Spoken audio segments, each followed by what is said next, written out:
आपका स्वागत है। राहुल ओझा आपके साथ। देखिए, अमेरिका ने भारत पर टैरिफ कम कर दिया है। 18% का टैरिफ लगाएगा और इस भारत अमेरिका के डील को लेकर के प्रधानमंत्री नरेंद्र मोदी का बड़ा बयान सामने आया है। प्रधानमंत्री नरेंद्र मोदी ने बयान में कहा है कि आज वर्ल्ड ऑर्डर भारत के पक्ष में है।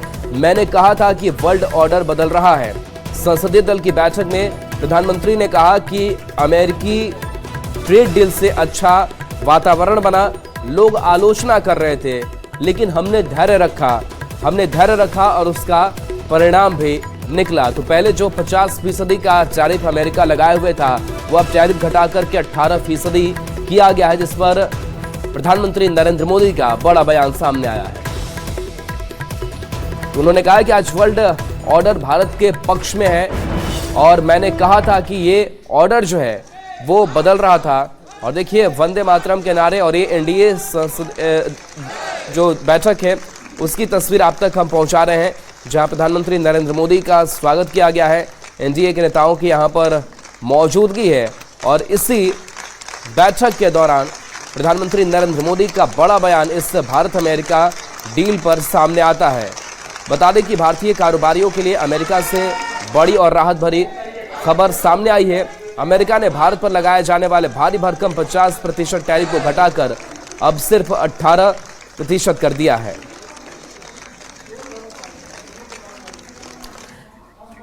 तो देखिए, भारत अमेरिका के बीच जो डील हुआ है, इस डील का स्पष्ट रूप से जो अच्छा असर है वो भारत के कारोबारियों पर भी पड़ेगा। इसके साथ साथ मेक इन इंडिया पर भी अब खासा फोकस देखने को मिलेगा, क्योंकि प्रधानमंत्री नरेंद्र मोदी भी लगातार मेक इन इंडिया के उत्पादों पर जोर दे रहे हैं। और ऐसे में टैरिफ अगर कम हुआ है तो कारोबार भी इससे सस्ता हो जाएगा। बता दें कि यह अहम फैसला प्रधानमंत्री नरेंद्र मोदी और अमेरिकी राष्ट्रपति डोनाल्ड ट्रंप के बीच टेलीफोन पर हुई बातचीत के बाद लिया गया।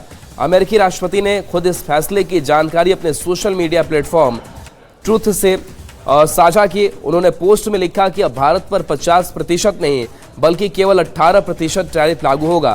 टैरिफ में कटौती को भारत अमेरिका व्यापार संबंधों के लिए एक सकारात्मक कदम माना जा रहा है। और देखिए, भारतीय कारोबारियों को किस तरीके से फायदा होगा उससे भी समझ लीजिए। 30 ट्रिलियन डॉलर के बाजार में पहुंच होगी। अमेरिका में मेक इन इंडिया प्रोडक्ट की बिक्री होगी और इसके साथ साथ भारत में भारतीय कारोबारियों को फायदा पहुंचेगा। यूक्रेन युद्ध के खिलाफ भी इसमें मदद मिलेगी। अमेरिका की बात करें तो भारत से क्वालिटी प्रोडक्ट का आयात भी बढ़ेगा। भारत को टैरिफ घटाने के लिए प्रोत्साहन भी जो है वो मिलेगा। भारत को $500 अरब के प्रोडक्ट जो है वो दिए जाएंगे। रूसी तेल की बिक्री में कमी आएगी।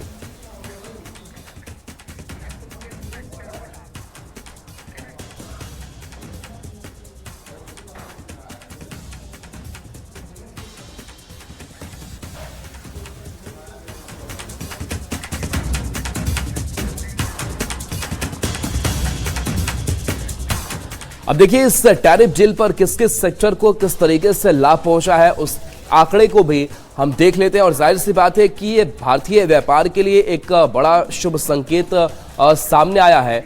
और देखिए, इससे आईटी, गुड्स और ऑटो पार्ट्स की अगर बात करें, आईटी, इंजीनियरिंग, इस सेक्टर को लाभ मिलेगा। जो लागत है वो कम हो जाएगी। टैरिफ कम होने से गुड्स और ऑटो पार्ट्स जो है वो भी सस्ते रहेंगे और इस वजह से व्यापार भी आसान हो जाएगा। रत्न और ज्वेलरी को भी इस कम टैरिफ से लाभ मिलेगा। इसके साथ साथ कृषि हो, चावल और मसाले पर भी ये बड़ी राहत मिलेगी। प्रोसेस्ड फूड को भी लाभ मिलेगा। तो ये कई ऐसे सेक्टर थे जो बुरी तरीके से प्रभावित थे 50% टैरिफ के साथ, लेकिन अब फीसदी अब घटा है, 18% तक कम किया गया है, जिसका असर अब फार्मा और मेडिकल सेक्टर पर भी देखने को मिलेगा।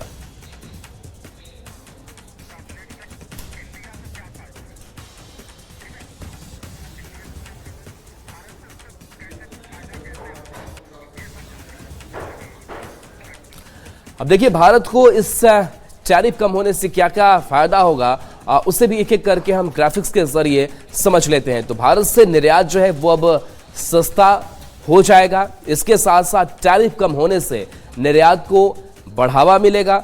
इसका भी फायदा भारत को मिलेगा। यूएस में भारतीय सामान भी सस्ता हो जाएगा, जिससे खरीदारी और आसान हो जाएगी। यूएस में भारतीय सामान की जो मांग है, डिमांड है, वो भी बढ़ेगी और हम निर्यात कर सकेंगे। सामान सस्ता हो जाएगा तो खपत भी ज़्यादा होगी, लोगों तक उसकी पहुंच भी बनेगी, सस्ती कीमत का भारत को भी लाभ मिलेगा। इसके साथ साथ भारतीय सामान के उत्पाद में उछाल भी इस कम टैरिफ के बाद से देखने को मिलेगा। तो भारत को इन कई मायनों में फायदा होने जा रहा है।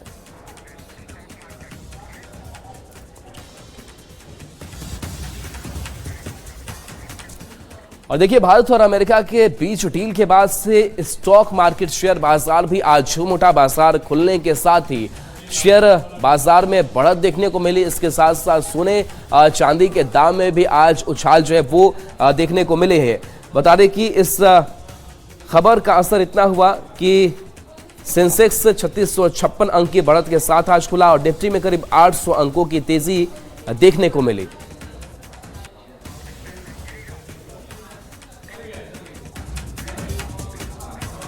और देखिए, भारत और अमेरिका के बीच जो ट्रेड डील हुआ है, 18% टैरिफ अब किया गया। इस पर गिरिराज सिंह ने क्या कुछ कहा है, बयान आपको सुनाते हैं। सब लोग कहते थे कि Bangladesh, Vietnam free trade agreement जब होता है तो 10-12% तक टैक्सेस कम जाते हैं, तो इंडस्ट्री को कंपटीशन में सहायता मिलेगा। अभी 56 देशों से किया है। यूपीए सरकार में केवल 10 एफटीए हुआ था।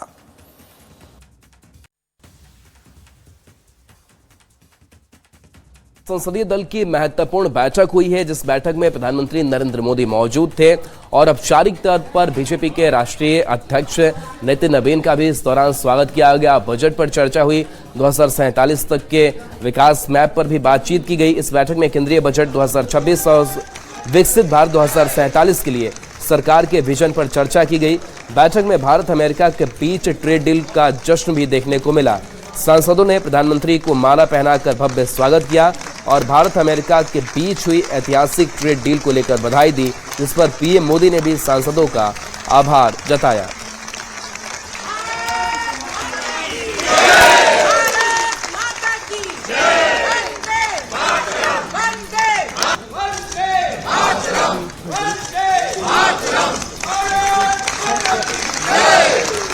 बिहार विधानमंडल के बजट सत्र का आज दूसरा दिन है और ये दूसरा दिन आज बेहद ही खास, क्योंकि पूरे बिहार की जो उम्मीद है आज के बजट पर टिकी हुई है कि बिहार के बजट में बिहार के लिए, बिहार के लोगों के लिए क्या मिलता है और किस तरीके से जो फंड है वो बिहार के लिए आवंटित किए जाते हैं, किस सेक्टर को कितना लाभ पहुंचता है। हालांकि उससे पहले बता दें कि दोपहर करीब 2 बजे बिहार का बजट आएगा, लेकिन उससे पहले कई अहम मुद्दों पर अभी सदन में कार्यवाही चल रही है।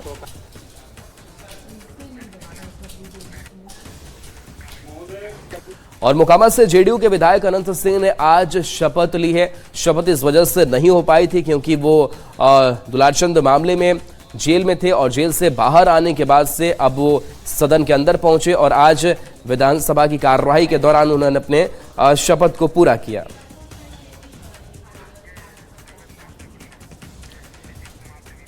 तो ये तस्वीर आपको दिखा रहे हैं जहां पर शपथ लेने के बाद अनंत सिंह ने मुख्यमंत्री नीतीश कुमार से भी इस दौरान मुलाकात की, पैर छुआ। पैर छू करके देखिए आशीर्वाद लेते हुए भी मुख्यमंत्री का नजर आ रहे हैं, हाथ जोड़े हुए अनंत सिंह दिखाई दे रहे हैं।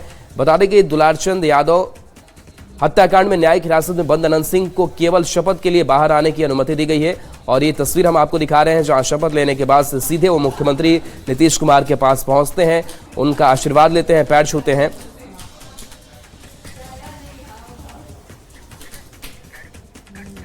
और देखिए, बिहार बजट को लेकर के बीजेपी भी जो है वो उत्साहित नजर आ रही है और बीजेपी का ये भी मानना है कि जो बजट पेश होगा वो बिहार के विकास के लिए और बिहार में जो कई कल्याणकारी योजनाएं चलाई जा रही हैं उसमें वो और तेज धार देगा।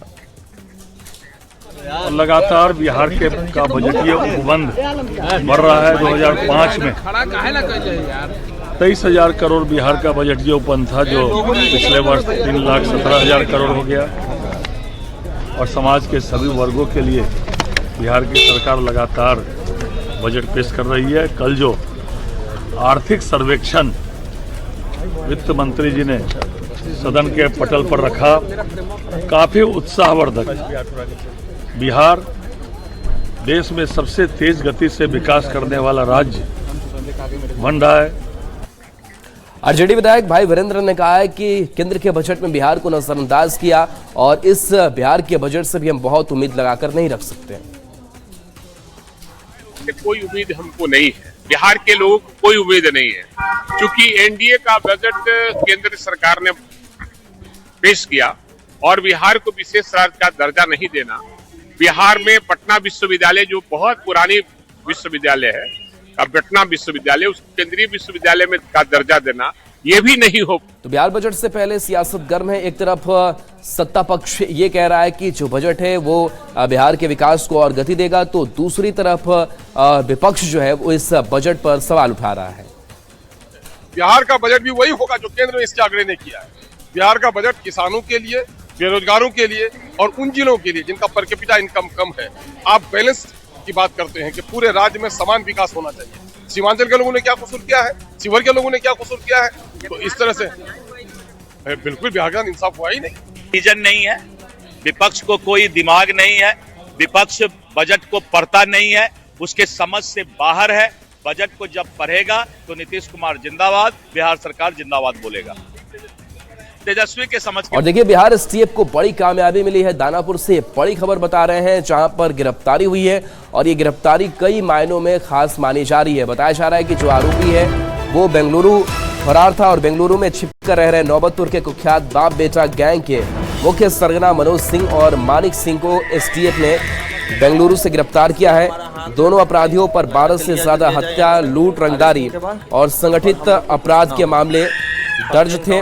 गिरफ्तारी के बाद दोनों अपराधियों का एक वीडियो सोशल मीडिया पर तेजी से वायरल हो रहा है, जिसमें वे बिहार एसटीएफ के एनकाउंटर किए जाने के डर की बात कहते हुए नजर आ रहे हैं।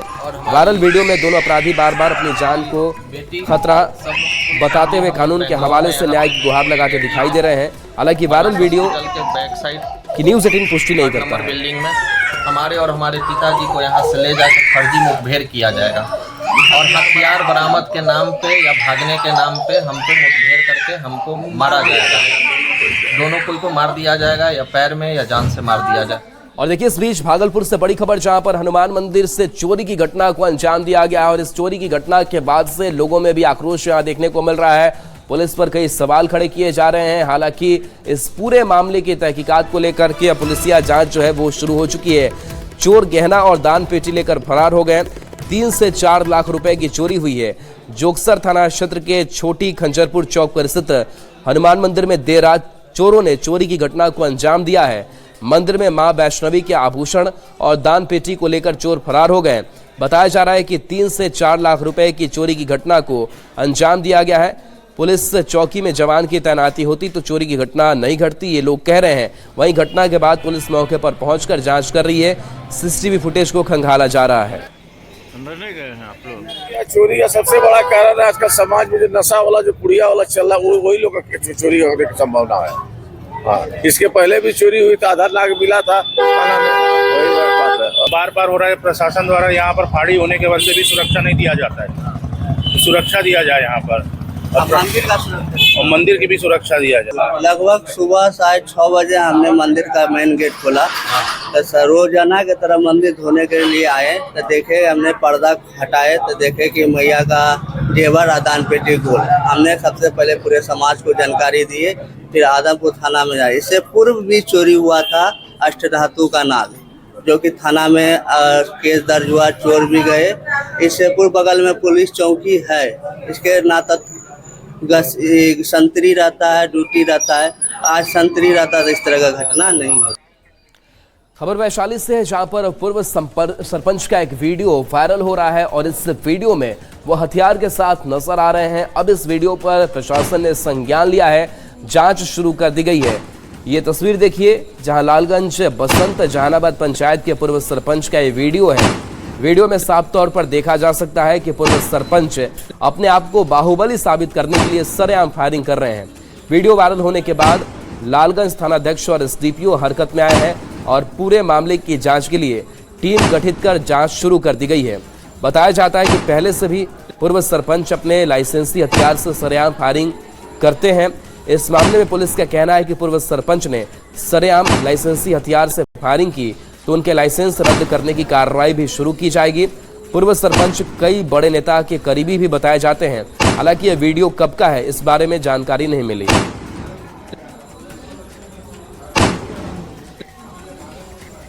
और आरा से खबर है, जहां बंधन बैंक में लूट मामले की कोशिश में पुलिस को बड़ी सफलता मिली है और जिन अपराधियों ने इस बैंक लूट की कोशिश की थी वो अब पुलिस के शिकंजे में आ चुके हैं। बता दें कि फरार हिस्ट्री शीटर अपराधी को गिरफ्तार किया गया है।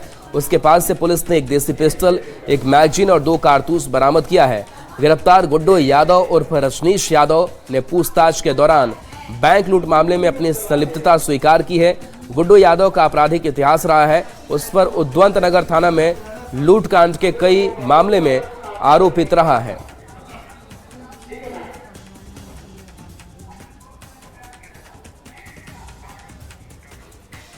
खबर भागलपुर से है, जहां पर पुलिस का एक और साहसिक चेहरा सामने आया है और पुलिस ने 2 लोगों की जिंदगी बचा ली है। ये पूरी घटनाक्रम जो सामने आई है वो तस्वीरों में कैद हुई है।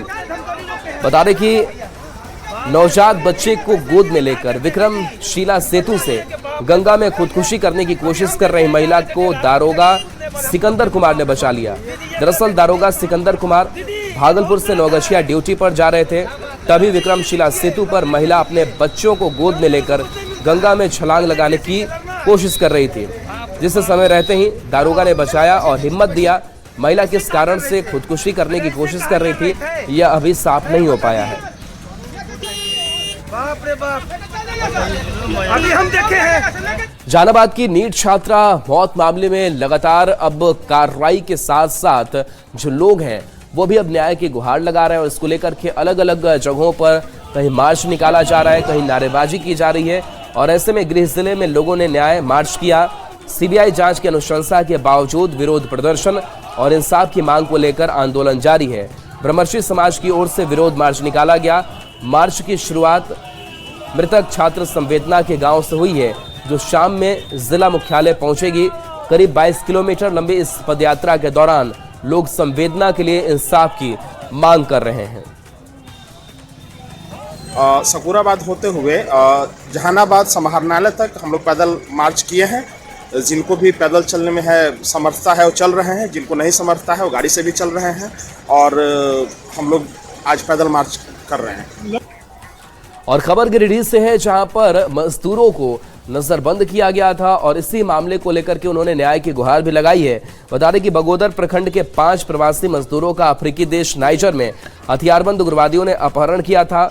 उग्रवादियों के चंगुल से 8 महीने बाद सभी बंधक प्रवासी मजदूर रिहा होकर घर पहुंचे हैं। मजदूरों के घर पहुंचने पर परिवार समेत गांव के सभी लोगों में खुशी है। वहीं वतन वापसी किए प्रवासी मजदूरों ने न्यूज़ 18 से बातचीत की।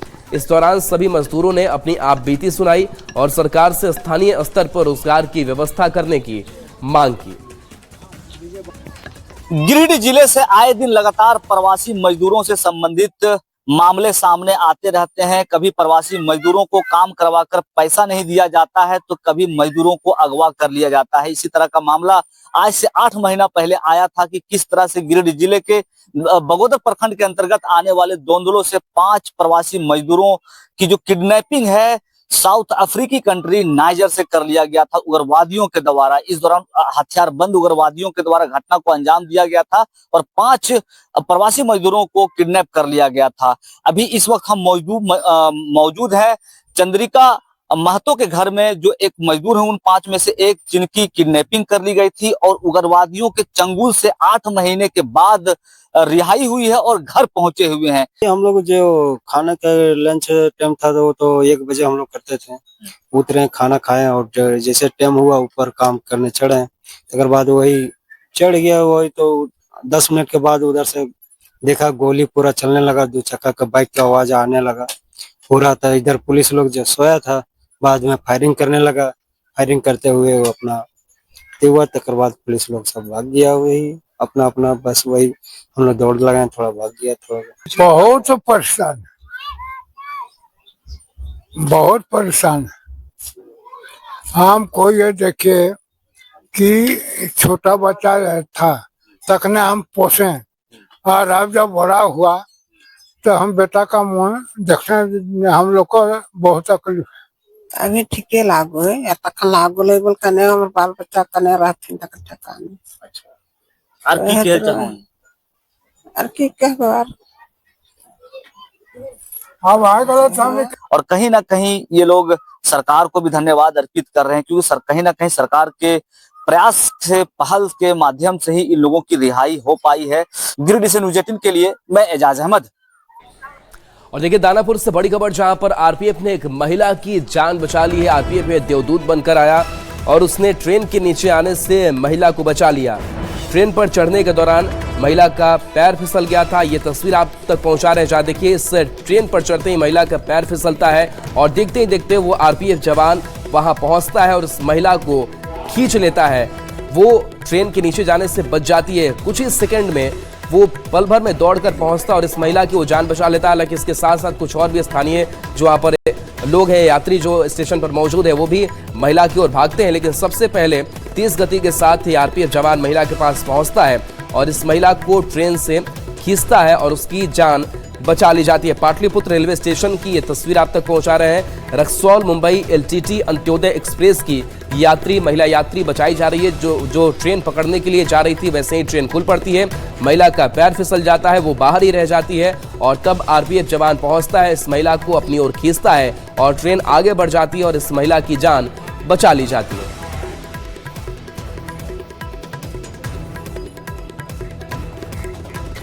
खबर अब धनबाद से बता रहे हैं, जहां पर एसडीओ पर गंभीर आरोप लगा है। बताया जा रहा है कि बिजली आरोप के चोरी को लेकर के यहां पर प्रशासन की टीम पहुंची हुई थी, लेकिन महिला के साथ अभद्रता की गई, ये आरोप लगाया गया और बताया गया कि एसडीओ नीतीश कुमार पर महिला से अभद्रता का आरोप लगा। छापेमारी के दौरान ग्रामीणों और बिजली विभाग की टीम में झड़प भी हुई। स्वास्थ्य मंत्री डॉक्टर इरफान अंसारी ने मामले में एसडीओ के खिलाफ कार्रवाई का आश्वासन दिया है। वहीं उनके बयान पर झारखंड राज्य ऊर्जा मित्र संघ में आक्रोश भी है। कुछ पदाधिकारी आज भी वो विपक्ष के साथियों के साथ मिलकर सरकार की छवि खराब कर रहे हैं। आज एक एसडीओ जो यहाँ पर कई वर्षों से जमा हुआ है और लगातार अवैध वसूली में उसका इन्वॉल्वमेंट है। अभी मैंने एसएसपी से मेरी बात हुई कि दोनों का केस किया, तो सरकार की छवि को खराब करते हैं। ऐसे पदाधिकारी इस राज्य में नहीं रहे करिए। लेकिन ये बहुत बड़ा दुख के साथ हमारा एसडीओ साहब को हमको कहना पड़ रहा है कि आप एक जेंट्स होने के नाते क्या आपके घर में माँ बहन नहीं है? क्या आपका घर में आपका जो इज्जत आबरू का जो वैल्यू है वो एक आम गरीब का भी वही है? तो इसलिए उन्होंने जो नजरअंदाज करके हम तो देखे कि एक लेडीज जो है साया की हालत में है, नहा रही है, और उस हालत में एसडीओ सर और उसका पूरा टीम वहां पर पहुंचा हुआ। नहीं, ये जानकारी हम लोगों को मिली है और माननीय मुख्यमंत्री वो भी लौट रहे हैं, तो इन सारे विषयों पर हम लोग चर्चा करेंगे और बहुत जल्द इसका हल निकल जाएगा। अब इतनी समझदारी नहीं है कि ये आपके स्टेटमेंट को दे रहे हैं, किस पर दे रहे हैं? अरे हम तो उन्हीं का सरकार उनका है। अगर आप बतावे कि किसी विशेष वर्ग के यहाँ छापामारी हो, किसी विशेष जाति के यहाँ हो, तो वर्कर अफसर अपना करेगा।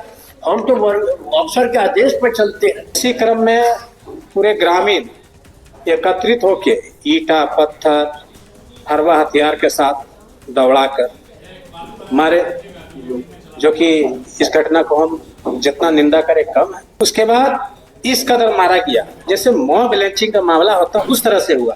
कहाँ 7-8 आदमी और कहाँ पूरे गांव, समझ सकते हो क्या माहौल रहा होगा। मेरा अभी तक रोंगटा घटना को देख के मेरा रोंगटा खड़ा। चलिए एक छोटे से ब्रेक का वक्त है, चलते वापस आते हैं।